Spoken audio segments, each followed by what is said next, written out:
Behind most great movies is a great director, but not every movie a great director makes is itself great.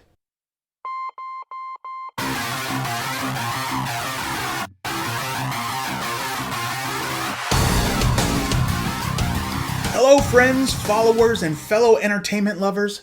I'm back and once again talking about movies. With the pandemic going on and theaters being closed, we've seen a lot of video creators making lists of their favorite this or that's. A popular one has been favorite directors.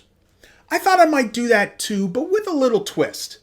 I'm going to talk about 5 of my favorite directors and highlight the film in their career with the lowest Rotten Tomatoes score. These are all seasoned directors, but with the exception of one, these movies are all embarrassingly recent. I'm going to go through these in order of Rotten Tomatoes score from bad to worst. Let's get started. Steven Spielberg is probably my all-time favorite director, but in 1979, still pretty early in his career, he released a movie called 1941. This comedy about a panic in Los Angeles after the attack on Pearl Harbor is currently sitting at a critic rating of 42%. The critics' consensus for this movie is Steven Spielberg's attempt at screwball comedy collapses under a glut of ideas, confusing an unwieldy scope for a commensurate amount of guffaws. I don't know what any of that means, but it doesn't sound very nice. Next to Spielberg, Tim Burton is also pretty high up there for me.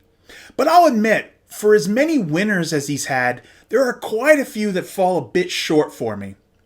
And one of those happens to have his lowest Rotten Tomatoes score. Coming in with a critic rating of 29% is Alice Through the Looking Glass. I didn't dislike his first Alice movie as much as a lot of other folks did, and the insane amount of money that it made pretty much guaranteed it would have a sequel. But this second trip down the rabbit hole just fell flat.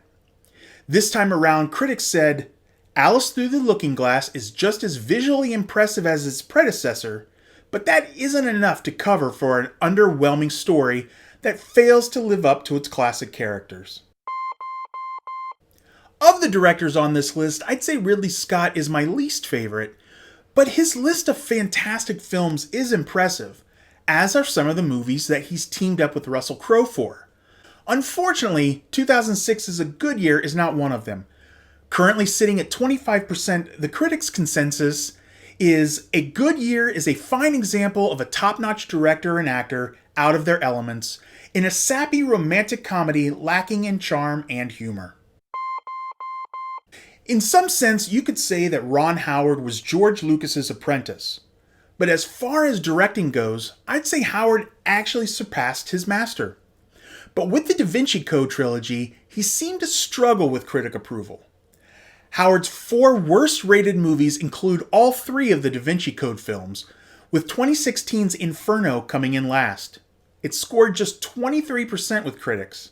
Their consensus was that the movie was senselessly frantic and altogether shallow. Inferno sends the Robert Langdon trilogy sprawling to a convoluted new low. With Spielberg's worst-rated movie being at 42% and the other 3 so far all in the 20s, it's very embarrassing to announce the number 1 rated worst Rotten Tomatoes score here. And coming in at number 1 is Joel Schumacher with the movie 12. Schumacher gave us The Lost Boys, St. Elmo's Fire, and even the underappreciated Batman Forever. Heck, if I had to guess his worst rated movie, I would have pegged it to be Bat Nipple and Robin, which at 11%, it comes pretty close. But nope, released in 2010, this Emma Roberts and Corey Culkin-led flick comes in at a single-digit 3%.